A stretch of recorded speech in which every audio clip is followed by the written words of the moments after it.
Друзья, всем привет! С вами Алексей Костылев, и это долгожданное интервью с Денисом Шариповым, он же Электроник. Денис, привет! Привет. Расскажи, почему Электроник? Как ты вообще выбрал свой никнейм? Ну, вообще мне было лет, наверное, 12-13. Я думал, какой ник мне сделать в дальнейшем, чтобы был. И были идеи, там, у меня сначала был ник просто Электрик. Потом я подумал, ну, что это как-то не очень красиво звучит и выглядит. Решил поставить Электроник, с того момента так и называюсь, уже лет 7, наверное. А почему Электрик вообще? Может, кто-то был Не электриком? знаю, у меня, если честно, особо не было идей на тот момент. Я подумал, что можно сделать. Электронная музыка? Скорее нет. Не знаю, просто в голове откуда-то... Просто слово. электричество, в общем, да? Да. Разряд, понятно. Расскажи, пожалуйста, как вообще начинался твой путь? Вот как ты начал играть в компьютерные игры? Твой путь киберспортсмена, вот как ты познакомился с играми вообще? Это было давно, я был очень маленький. Сколько тебе было тогда? Мне, наверное, было лет 5, наверное. У меня есть старший брат, который показал мне, что такое игры вообще. То есть так случалось, что ему приходилось забирать меня из детского садика. Ну и, конечно же, он со своими друзьями хотел развлечься и ходил там, в силу его возраста, ходил в компьютерный клуб. И брал меня с собой, чтобы не оставлять одного дома, потому что моя мама работала на тот момент. Вот так он мне показал сначала Warcraft, потом он мне показал CS. Ну, и мне больше понравился CS, и я всегда увлекался только этой игрой. Вот, до сих пор играю. Ты не помнишь, какой это год был? Вот какая версия Counter-Strike тебе тогда попалась? Я помню точно, что, наверное, где-то, возможно, первый раз я зашел где-то в 1.5 вообще в такую версию, потому что был компьютерный клуб не очень крутой на тот момент, компьютеры были слабые, наверное, 1.5, я думаю. Был А как компьютерный клуб назывался? Не помню, как он назывался, это было в Казани, в центре города, там, не помню, честно. Вот начал ты играть в Counter-Strike. Как начался твой путь вот, профессионального киберспортсмена? В какой ты команде начинал и как ты туда попал? Но это было еще в Казани. Я пришел на первый чемпионат, там, ходил в компьютерный клуб тоже, но уже без брата на тот момент, и познакомился там с некоторыми личностями, и мы решили попробовать пойти на чемпионат.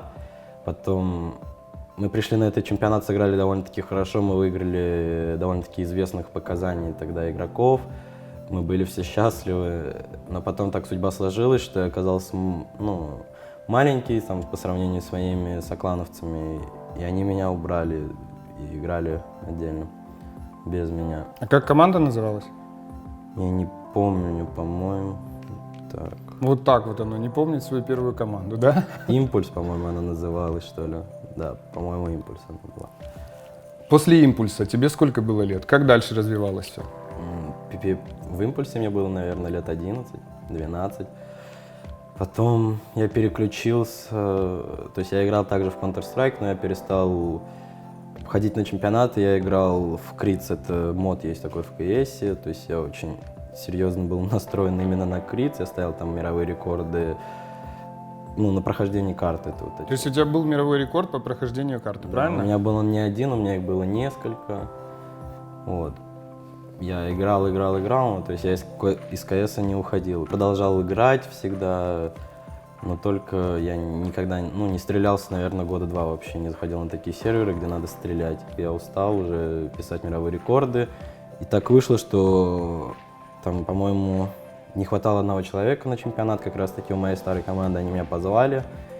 Я потренировался и понял, что мой уровень игры слишком сильно как-то вырос, что ли, с того момента, когда я пришел на первый чемпионат. То есть у меня поменялись какие-то мысли в голове, я начал по-другому думать во время игры. Вот так вот каждый раз все лучше и лучше становилось. И потом уже, вот, когда это был, наверное, год уже 10-й, когда я начал играть уже стабильно на чемпионатах в Казани, с того момента я до сих пор играю. Сейчас 2017 год, уже 18. Бывшая команда позвала тебя выступить на чемпионате, ты увидел, что твой уровень игры вырос, и как дальше продолжился путь? Какая первая команда профессиональная тебя пригласила? Первая профессиональная команда, ты имеешь в виду, где я играл зарплатой уже? Да. Это была, наверное, команда Evolution, белорусские ребята. Это было после того, когда я играл в Казани, меня нашел Митя Хуч.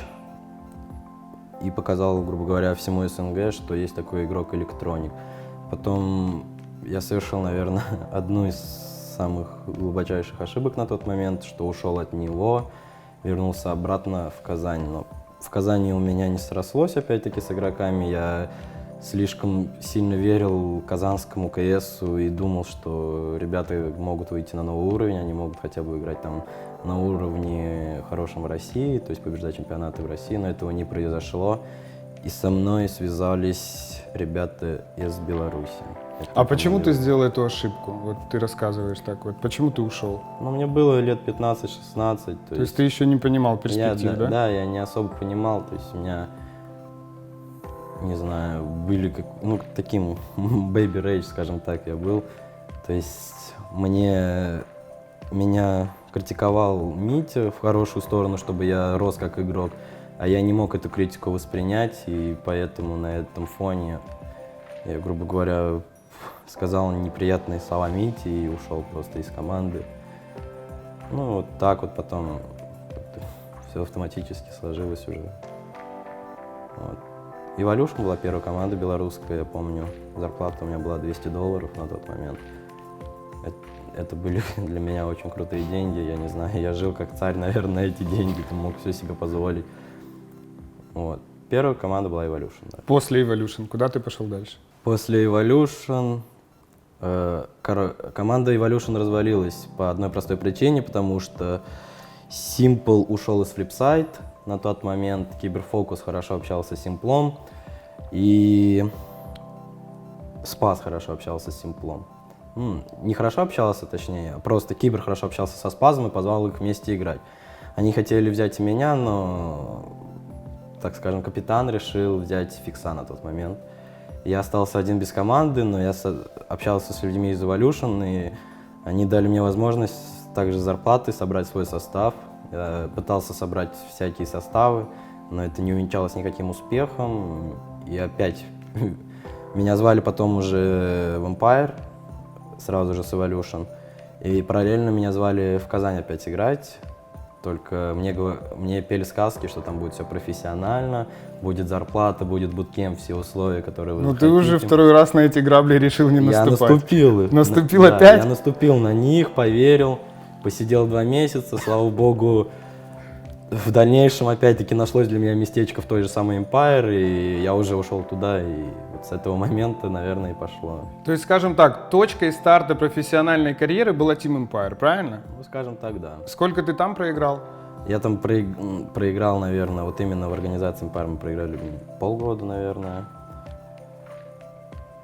Вообще, мне кажется, вот с одним менеджером я работал с Нирваной, и мы где-то были вместе год, наверное. То есть мы собирали разные составы, у нас команда была Rebels, Empire, Noxukau, были разные люди в этих командах. Вот, потихоньку я о себе давал знать всему комьюнити, что есть такой игрок, хотел зарекомендовать себя, старался, и вот это не осталось незамечено, Flipside заметили меня в дальнейшем, позвали потестить, скажем так. Я прошел тест и так вот. И весь этот период, как ты перешел в Flipside, и до того, как попал в Na'Vi, ты играл в команде Flipside, правильно? Да. А сколько это времени прошло, вот от Flipside до Na'Vi, этот путь? Это, по-моему, это был прошлый год, где-то конец сентября, начало октября, меня позвали. Ну вот где-то я год проиграл как раз-таки, может, год и месяц, ну, где-то вот, скорее всего, год просто возьмем. Год я отыграл в Flipside ровно. Ты вообще получал поддержку от своей семьи, от своих друзей, от своего брата, от близких, или они видели только хобби? В начале пути, ну то есть, когда я только начал играть на чемпионатах даже в Казани, то есть мама не понимала, чем я занимаюсь, по сути. Она давала мне там деньги, я пытался на чемпионаты, но со временем, скажем так, она устала от этого, то, что я ходил на чемпионаты, там, проигрывал там деньги, и она подумала, что это какой-то азарт, что там на мне делают деньги, грубо говоря. Отец всегда поддерживал меня, и у меня есть старший брат, который тоже всегда меня поддерживал и говорил, что ты в дальнейшем попадешь в Na'Vi. Это было еще, наверное, 2010 год, лет 7 назад. Он говорил, что ты добьешься своей цели, и ты будешь играть на мировом уровне и попадешь в Na'Vi. Вот это. Ты ему верил, да? Да, я ему верил, старался, не хотел его подвести, так как он мне показал эту игру, он сделал все, чтобы я чего-то достиг в этой игре. Он меня учил играть. Не знаю, я очень ему благодарен за то, что он мне показал, что такое вообще КС. Грубо говоря, вывел меня на путь, хороший путь. Вот. То есть я очень благодарен брату. Какова была сумма твоего первого выигрыша и самого большого выигрыша за всю профессиональную карьеру? И на что ты потратил эти деньги? Первое. Самая первая победа, наверное, была для меня, победная сумма была, наверное, баксов 10, может 15 в Казани. Я помню, на чемпионате это были более-менее деньги, ты отмыл, грубо говоря, деньги те, на которые ты сюда пришел поиграть. Хорошо провел день. Самый, наверное, крупный это был DreamHack. Мы выиграли $50 тысяч на команду. Ну, я не помню, на что я потратил. Просто так. Просто расходы. потратил, в общем, Просто да? расходы есть такие бытовые, я не знаю. То есть ничего такого там себе сверхъестественного ты не покупал, о чем мечтал, правильно? Нет, да, у меня есть тоже накопления некоторые, я не все деньги потратил, у меня есть накопления. Вот. То есть ты умеешь обращаться с деньгами, в принципе, да? Ну, 50 на 50. Ну что, вот ты в Нави, давай перейдем к этой части нашего интервью. Очень много слухов ходило в комьюнити, в Твиттере, в Facebook, Instagram, YouTube, везде. Все о чем-то говорили, на Electronic переходит, не переходит, ходили слухи. Блейд рассказывал что-то на Твиче. Как вообще длились переговоры? Почему они длились так долго и как это все решилось вообще? Это было давно. Это еще летом, когда первые слухи только пошли. Со мной связался менеджер команды Юджин. Спросил, не хотел бы я попробовать. Я подумал, что греха такого отказываться. А ты такой, уху! Да. Брат, В ты глубине был прав! души, да, в глубине души. А сам был такой, принято. ну я подумаю, ребят, я надеюсь. Нет, я не говорил даже, что я подумаю. Я сразу же сказал, что я только за перейти, но есть один нюанс, это флипсайд. Как раз таки надо договориться с ними. И я сказал, что мой ответ да, но если меня флипсайд не отпустит, то я уже никак не могу на это повлиять. Потому То что есть у тебя был контракт до меня- какого года? У меня был контракт до октября 2018 года. До октября 18-го. То есть надо было бы еще ждать год, правильно? Да. И как все решилось? Вот расскажи про эти переговоры, о которых все говорили. Все писали новостные сайты, комьюнити, все говорили какие-то бешеные суммы. Вообще просто это вот вся история, открой нам ее. Это было еще опять-таки летом. Меня очень хотели видеть в Нави, и организация, как я понял, и игроки. Но так сложилась судьба, что летом у меня не получилось, потому что Нави решили дать Сизду второй шанс. Им нужен был саппорт-игрок, и они подумали, что я игрок не саппортящий, и они решили оставить Сизда. Ему дали, так скажем, испытательный срок там, в 3 или в 4 чемпионата, как мне сказали. И я заранее знал, что там, после каких турниров со мной могут еще раз связаться и спросить. Это потом произошло, я не помню, после какого турнира. Это было после ESL One New York, все правильно? Правильно. На этом закончилась карьера Дениса. Нет, это было в этом году, последний. Нет, это было в этом году, но этот турнир команда Нави победила в прошлом Да, году. да. И вот эта вот точка, 1 год, оказалась для Дениса, скажем так, фатальной. Да. Со мной связались, спросили, не хочу ли я опять-таки попробовать в Нави, не исчезла ли у меня искра попасть в Нави после тех переговоров, потому что те переговоры очень сильно ударили по моей моральной составляющей. Я очень хотел туда попасть, и когда ты узнаешь, что Сюда ты, попасть. Да, в Нави хотел попасть, и когда ты узнаешь, это уже не случилось, то очень сильно теряется мотивация, я не знаю, играть. То есть я преодолел себя, наверное, в первую очередь, и через себя я тренировался. Я знал, что когда-то я все равно, даже вот после первых провальных переговоров, я знал, что я все равно когда-то попаду в Нави. Судьба так сложится, потому что любой труд будет оправдан потом в дальнейшем. А твои тиммейты, ты им сразу рассказал, что тебе поступил запрос, или ты это держал в тайне? На самом деле мне еще тогда летом сказал мой менеджер во Flipside, чтобы я никому этого не разглашал. Об этом знала только она, директор организации, и Андрей Блейд, капитан непосредственно. Больше никто не знал, они могли только догадываться. Ну, вот как-то так, никто не знал, я держал это в тайне.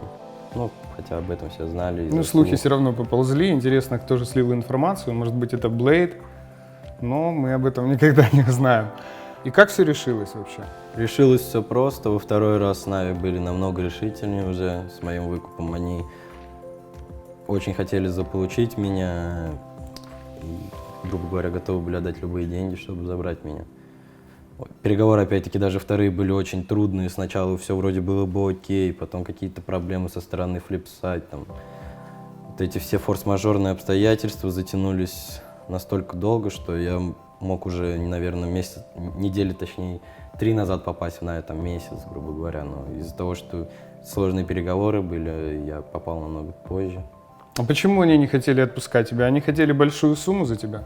Да, они хотели как минимум большую сумму за меня, во-вторых, они не хотели терять меня как игрока, потому что ранее они мне говорили, что они хотели построить состав вокруг меня.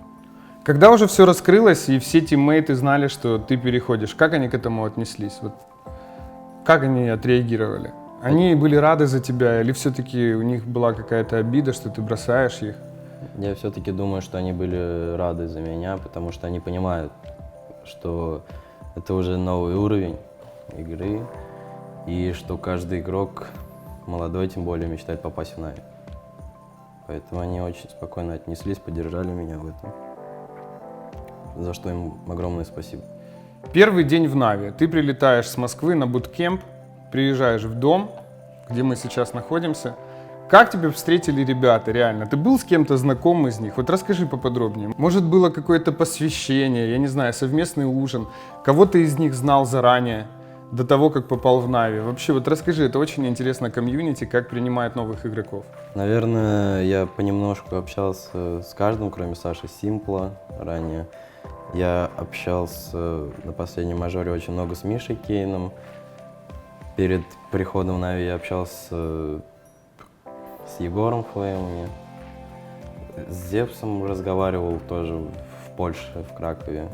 Ну и с Ваней так иногда, просто когда рядом стояли, пару словечками перебрасывались. То есть ваши отношения с ребятами можно назвать дружескими, но как коллеги, правильно? То есть так вы с ними не общались? Да. Онлайн только или турниры? Да, все верно.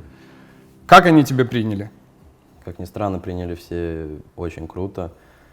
Я даже немножко удивился для себя. Все люди очень дружелюбные, общительные, добрые, я не знаю. Просто очень крутой коллектив именно как по характеру каждого человека. Они очень все добрые. Нету таких, что там кто-то ставит себя выше кого-то. Вот именно в жизни при общении. Все наравне. У вас было какое-то посвящение или, может, совместный ужин? Там, что вы обсуждали на нем? Мы сели за столом, за чашкой чая, просто обсудили, все меня поприветствовали, обсудили план вообще, кто что хочет на будущее. Вот, работаем. И кто же что хочет на будущее? Какая сейчас атмосфера царит в команде? Вот ты пришел, новый человек, как ты это все увидел? Охарактеризуй, пожалуйста. Все жаждут побед, все стараются, все хотят побеждать, но пока что-то... Ну, пока у нас очень сырая игра, мы меняем позиции, потому что у меня были другие позиции, нам надо как-то оптимально найти вариант, как играть правильно со мной в команде. Ну, по твоему мнению, чего сейчас не хватает в этой команде? Не хватает скорее правильного общения, мы немножко... Коммуникации? Коммуникации, Раз. да, и ротация позиций. Мы в последнее время очень часто стараемся менять позиции, потому что мы не знаем, кому где будет удобней. То есть, к примеру, я играл там на тех ролях, которые уже были заняты, и мы хотим как-то поменять эти позиции, чтобы всем было удобно, и чтобы все играли на свой максимум, а не так, что они играют через силу на этой позиции условно. Коммуникации, ротации. Что насчет маппула и тактик? С маппулом мы вроде все решили, но пока у нас не особо много времени, чтобы натренировать все карты, которые мы хотим. Поэтому нужно немножко времени, чтобы натренировать их. И в дальнейшем уже можно что-то говорить там через месяц, через 2 условно можем говорить, есть ли какая-то перспектива этого состава или нет. По поводу тактик, у нас появляются новые тактики. Но опять-таки мы немножко меняем роли в этих тактиках, потому что так как эти тактики новые. Доброе утро, Миша. Только про тактики услышал, и появился Миша Кейн. Поприветствую его, ребята. Да, проскакивай, конечно. У нас все лайв, как вы видите. Да. Передай привет, скажи, я не спал тогда просто. Мы опять-таки меняем еще позиции, кто где будет стоять при той или иной тактике. Немножко забываются раунды, потому что когда слишком большое количество тактик, сразу голова взрывается, просто, я не знаю, ходит ходуном, так сказать. По поводу ролей в команде. Кто какие роли занимает или еще не занимает, вы уже определились с этим? Знаю, что Саша Simple снайпер, что и Флейми второй снайпер, и Зевс капитан, а вот я и Ваня и Эдвард, мы еще не можем решить, где мы будем играть. То есть мы с ним меняемся, скажем так, позициями и не можем понять еще, где кому будет лучше стоять из нас двоих. То есть я правильно понимаю, чтобы получать хорошие результаты и начать играть стабильно, надо распределить изначально роли, утвердить их и начать тренировать тактики? Да, конечно, без... Вот, к примеру, если я не могу понять, что от меня... Ну, какая роль у меня, я не могу понять, что от меня нужно сделать, что я должен сделать в той или иной ситуации. Фактически определенных ролей это невозможно сразу сесть и круто заиграть. Те же самые Face Clan, они на первом турнире тоже играли, у них какой-то бардак там происходил, они в итоге поменяли позиции, и на данный момент они очень хорошо их распределили, я надеюсь, что и у нас получится это сделать. Как тебе вообще Миша Кейн в роли тренера? Отличается ли его подход от твоего бывшего тренера и как тебе вообще с ним работать? Это первый мой опыт с тренером вообще за всю мою карьеру. Пока у меня только положительные эмоции, человек помогает нам вне игры, во время игры, то есть привносит какие-то тактики, говорит, что мы сделали неправильно в той или иной ситуации, говорит, что мы неправильно там, в той или иной ситуации дали инфу, плохо коммуницируем во время игры. Ну, вот такие мелочи он объясняет, и намного проще играть. Также легко играть официальные матчи с тренером, с Кейном. Он говорит, какой стиль у противника, что он любит делать, и от этого уже каждый игрок делает какой-то для себя вывод и пытается реализовать информацию, которую ему подали. Скажи, твои ожидания от буткемпа, и веришь ли ты в слова Зевса, что результат будет на дистанции? Да, я считаю, что результат будет только на расстоянии. Во-первых, мы собрались на буткемп, наверное, только потому, что нам нужно скорее разобрать все позиции, потому что у нас есть предстоящие турниры, нам нужно к ним хоть как можем максимально круто подготовиться к ним. Поэтому мы собрались на буткемп, чтобы обсудить позиции, чтобы быстрее тут понять, кому что надо. Потому что дома из интернета намного труднее. К примеру, один сидит ВКонтакте, там в телефоне, другой сидит ВКонтакте, половина не слушает, половина слушает, и поэтому не очень продуктивные тренировки иногда проходят дома. Буткемп заменяет это. Вопрос от комьюнити. Когда Денис начнет стримить? Я готов стримить хоть сейчас, если мне комьюнити пообещает, что меня будет много людей смотреть. Потому что я не хочу работать там для 50 человек, условно. Ребят, давайте развеем Дениса опасения и покажем его, что мы хотим его смотреть. Так что залетайте на стрим. Денис обязательно его вам запустит, если вы этого хотите. Оставляйте свои комментарии, и он запустит стрим. И последнее. Пару слов нашим болельщикам. Болейте за нас, мы хотим показывать только лучшую игру, мы все для этого делаем, но пока не получается, я надеюсь, со временем это придет, но мы очень не хотим, чтобы нас поливали грязью, как некоторые в комьюнити это делают очень часто. Мы все делаем для того, чтобы вернуть Нави на тот уровень, на каком она была там 1,5-2 года назад. Денис, спасибо за откровенное интервью. Я желаю нашему новому обновленному составу только удачи. Ребята, я надеюсь, вам понравилось это интервью. Ставьте лайки, подписывайтесь на наш канал, если вы еще не подписаны. Нажимайте колокольчик, так как следующее откровенное интервью выйдет с Симплом совсем скоро. Всем пока!